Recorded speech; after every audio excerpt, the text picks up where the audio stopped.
तमिलनाडु में अकाउंट खुलेगा इस बार? हाँ, इस बार अवश्य खुलेगा।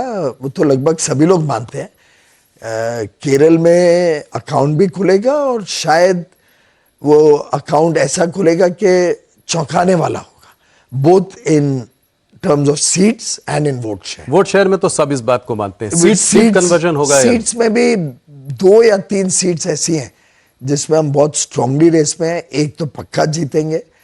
तो मुझे लगता है कि तमिलनाडु नहीं, केरल की बात करें। तमिलनाडु भी लगभग ऐसी स्थिति है, 2 तो जीतेंगे और 4-5 में हम अच्छी रेस। और अगर पूरा साउथ देखें जहां पे करीब मान लीजिए लगभग 130 सीटें हैं, तो उसमें पूरा साउथ देखिए तो एक जमाने में हम 3-4 स्टेट्स में लगभग ना के बराबर थे जी। और आज हम अकेली पार्टी है जो हर स्टेट में प्रेजेंट है जी।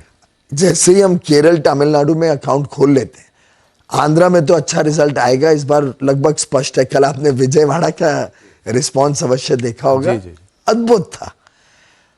फिर तेलंगाना में जो स्थिति बनते जा रही है उसमें हमारी we are far ahead of the opposition और even of the ruling party there now.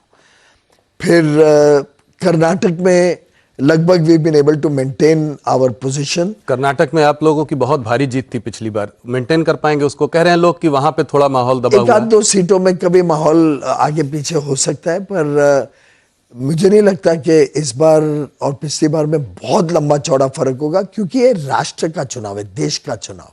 लोगों को ध्यान में है कि इससे देश का नेता चुना जा रहा है, देश की सरकार। और इतना तो सब मानते हैं कि वो जो पुराने काली घटा वाले दिन थे, यूपीए के भ्रष्टाचार से लेप्त प्रधानमंत्री जो करते हैं उसको एक युवराज उठा के प्रेस कॉन्फ्रेंस में ध्वस्त कर देते हैं। रोज हर हफ्ते महीने एक नया भ्रष्टाचार का कांड बाहर खुलता है। प्रधानमंत्री इतने निहत्थे के बोलते हैं मैं क्या करूं भाई, these are compulsions of coalition politics. इस प्रकार की सरकार आज देश में कोई हिस्से में लोग नहीं चाहते। तो दक्षिण में जो माननीय अमित शाह जी ने कल कहा, मैंने भी ईमानदारी से सोचा नहीं था उस दिशा में। फिर बाद में जब आंकड़े जोड़े और देखा तो मुझे ध्यान में आया कि और कोई पार्टी नजदीक भी नहीं आती है। जितनी सीटें हम सभी स्टेट्स मिला के, कर्नाटक, तेलंगाना, आंध्रा और केरल, तमिलनाडु, तो सभी मिला के। तो आंकड़ा क्या है 130 में आपको क्या लगभग दिखता है? मैंने एग्जैक्ट आंकड़ा नहीं किया, but we will be the single largest amongst all the parties contesting in South India. Piyush ji, थोड़ा सा बड़े मुद्दों पे एक आध बात करते हैं। अगर आपको इतना ही कॉन्फिडेंस है कि 400 पार आराम से होगा, भारतीय जनता पार्टी की 370 सीटें आएंगी, तो जो ये चुनाव का मोमेंटम शुरू हुआ था, तो आप लोग डेवलपमेंट की बात कर रहे थे, इकोनॉमी की बात कर रहे थे, अपने मोदी जी के कार्यकाल में जो भी बड़े बड़े काम हुए हैं उनको गिना रहे थे। इधर इधर खास करके 2 चरण के बाद ये देखने को मिला कि अब जो है पूरा चुनाव हिंदू मुसलमान पर आ गया है। प्रधानमंत्री जी ने भी राजस्थान में अपने रैली में इसकी बात करी। यहां तक कि ये बात हुई कि कांग्रेस जो है वेल्थ डिस्ट्रीब्यूशन की बात कर रही है, हिंदुओं का जो है कि जमा पूंजी लेकर मुसलमानों में बांट देगी, घुसपैठियों में बांट देगी। इसको आप कैसे देखते हैं? इसकी क्या जरूरत है इस समय इस बात को उठाने? हमारी तरफ से तो ये निकला ही नहीं। आप आज भी मोदी की गारंटी खोल के देख लीजिए, बहुत ही पॉजिटिव नैरेटिव है जी। हमने हर विषय को बड़ी गंभीरता से और गहराई से देश के समक्ष रखा है। एक विजन रखी है कि कैसे अमृतकाल में हम विकसित भारत बनेंगे और उस दिशा में क्या क्या कदम उठाए जाएंगे हमारी तीसरी टर्म में। मुझे लगता है कि दुर्भाग्यपूर्ण है कि कांग्रेस के मैनिफेस्टो आने के बाद उनका पोल खोल हो गया, उनका खुलासा हो गया कि वो अभी भी तुष्टीकरण की सोच में है। वो अभी भी सैम पिट्रोडा जी के दिखाए हुए आर्थिक विषयों पे चलने की सोच रहे हैं। उनके लिए अभी भी जो भेदभाव की राजनीति है वो प्राथमिकता लेती है। और उन्होंने जिस प्रकार के भ्रम पैदा करने की कोशिश की समाज में, उसको हमें लोगों के बीच में ठीक से प्रेजेंट करना आवश्यक लगा। और मैं समझता हूँ डेवलपमेंट और पॉजिटिव एजेंडा की बातें हमने नहीं बंद किया लिखनी, पर स्वाभाविक रूप से मीडिया हो, सोशल मीडिया हो, उसमें चटपटी बातें, थोड़ा बहुत एक्साइटमेंट या टीआरपीज और हेडलाइन हंटिंग तो रहती है। तो इससे ऐसा सा फील होता है कि ये नैरेटिव चेंज हुआ है। पर आप कोई भी हम में से किसी का भी, माननीय प्रधानमंत्री जी का, अमित भाई का, माननीय जेपी नड्डा जी का या राजनाथ जी का भाषण देखें, या हम जो कैंडिडेट्स हैं हमारे लेवल के भी भाषण देखें, तो बड़ी सकारात्मक सोच के साथ हम जनता के बीच जा रहे हैं, पॉजिटिव नैरेटिव को प्रमोट कर रहे हैं। कैसे ये चुनाव देश का भाग्य विधाता वाला चुनाव है, देश का भाग्य बदलने वाला चुनाव है, उस चीज पे हमारा फोकस ज्यादा रहता है। ये चुनाव तय करेगा कि मोदी जी प्रधानमंत्री बने बनाम आई थिंक प्रश्न चिन्ह है, क्योंकि चाहे वो लोग ने कह दिया है कि हम 5 साल में 5 प्रधानमंत्री बनाएंगे, लेकिन ये नहीं तय कर पा रहे हैं कि वो 5 भी कौन होंगे, ये नहीं तय कर पा रहे हैं कि पहला प्रधानमंत्री कौन होगा। उनका कहना यह है कि उन्होंने ये सब नहीं कहा है, ना उन्होंने इस बारे में ये बात की है, या ना उन्होंने मैनिफेस्टो में किसी मुसलमान शब्द का प्रयोग किया है। उनका कहना है कि आप लोगों ने इस बात को आगे रखा है, तो ये निष्कर्ष आपने कैसे निकाला? राहुल जी, आप देखिए कि सैम पिट्रोडा जी उनके सबसे नजदीकी सलाहकार हैं जी। और वर्षों से, आज की बात नहीं। जी जी।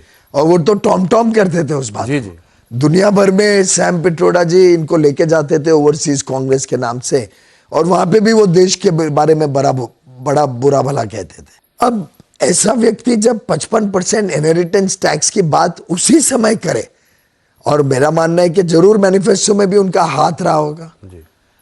अब एक तरफ मैनिफेस्टो आए, वो कहे कि सबकी जमा पूंजी की हम ब्यौरा लेंगे, सबको जांच करेंगे, आपने जो सेविंग्स की हम निकालेंगे, और रीडिस्ट्रीब्यूशन ऑफ वेल्थ की बात करें। तो भाई जमा पूंजी रीडिस्ट्रीब्यूट करने के लिए पहले आपसे तो खींच लेनी पड़ेगी ना, जी। चोरी कर लेनी पड़ेगी। तो स्वाभाविक रूप से वो यही कह रहे। और फिर आप देखिए 3 चीजें जो हुई एक साथ। एक मैनिफेस्टो कहता है आपकी संपत्ति का हम पूरा जांच करेंगे, हर एक मिडिल क्लास आदमी की, देश के हर व्यक्ति की। तो साधारणतः तो देश में जैसे 25 करोड़ लोग गरीबी रेखा से बाहर निकले, तो साधारणतः तो अधिक मिडिल क्लास ही है, तो उनकी सबकी संपत्ति का ब्यौरा लिया जाएगा। दूसरा नैरेटिव कहा जाता है जनसंख्या के आधार पर हम रीडिस्ट्रीब्यूशन ऑफ वेल्थ करेंगे। तीसरा एक नैरेटिव क्रिएट होता है कि जो माइनॉरिटीज हैं उनके साथ, जबकि एकदम झूठ है, मोदी जी ने अन्याय किया है तो उनका पहला अधिकार है देश के रिसोर्सेज पे, ये उनके प्रधानमंत्री जी का भी, पूर्व प्रधानमंत्री का बयान है। और चौथा, उसी समय सैम पिट्रोडा जी इनहेरिटेंस टैक्स की बात करते हैं कि अमेरिका की तरह 55%, छोटा मोटा भी नहीं जी। हमारे यहाँ भी इनहेरिटेंस टैक्स था पहले जी। पर छोटा सा था। 55% टैक्स की बात करना कि भारत के लिए अच्छा होगा। अब ये चारों को जब आप कड़ियों को जोड़े तभी तो समझ में आता है कि कांग्रेस की सोच क्या है और राहुल गांधी और उनके मित्र पक्ष किस दिशा में देश को लेकर जाना चाहते हैं। प्रधानमंत्री ने कहा है कि इस मैनिफेस्टो में मुस्लिम लीग की छाप है, ये कैसे आता है? देखिए, कांग्रेस के सभी इतिहास में आप काम देखें तो उन्होंने भाषा के आधार पर, प्रदेश के आधार पर, धर्म के आधार पर, और अब तो आपकी और मेरी स्किन के कलर के आधार पर, चमड़ी के रंग के आधार पर भी उन्होंने भेदभाव किया है। अब मुझे मालूम नहीं आपका क्या है, पर मैं तो महाराष्ट्र में हूं, तो मैं किस कैटेगरी में आता हूं वो आपके व्यूअर्स को बता देना। पर कितना दुर्भाग्य है कि इन्होंने जीवन भर इस प्रकार से लोगों को बांटने की कोशिश की है। इनकी हर योजना में भी लोगों को बांटा जाता था। आखिर सच्चर कमेटी क्या थी?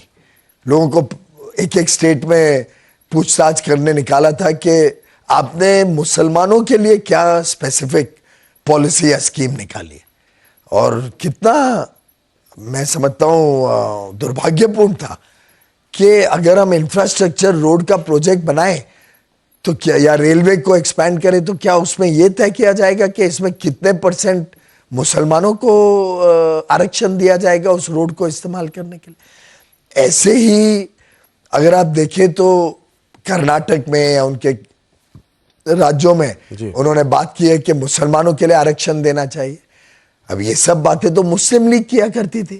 तो इनके करनी में और इनके कहनी में जो मैनिफेस्टो था और इनके काम जो है, इनके राज्य सरकार जो थोड़ी बहुत रह गई है, उसके काम को देखते हुए और जिस प्रकार से लगातार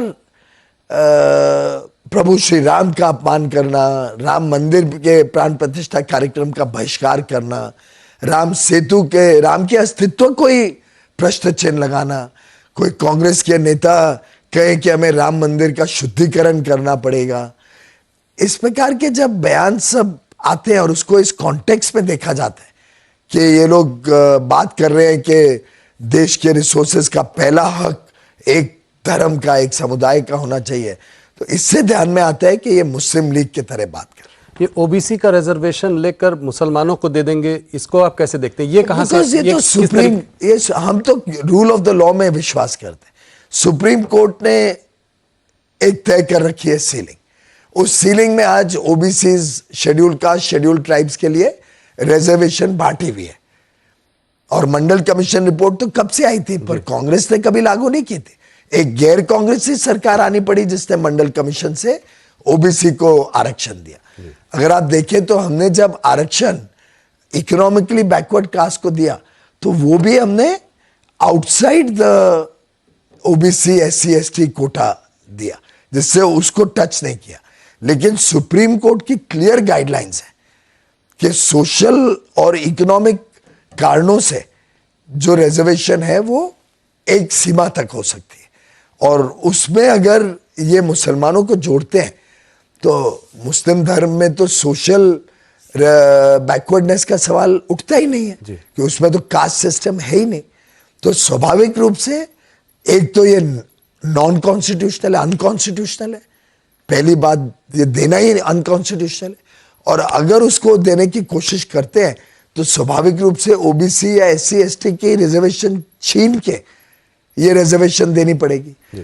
तो अगर एक धर्म के आधार पे रिजर्वेशन ये देना चाहे किसी को भी, और उसके लिए ओबीसी एससी एसटी की रिजर्वेशन को छीन ले, ये कदापि ये देश स्वीकार नहीं करेगा।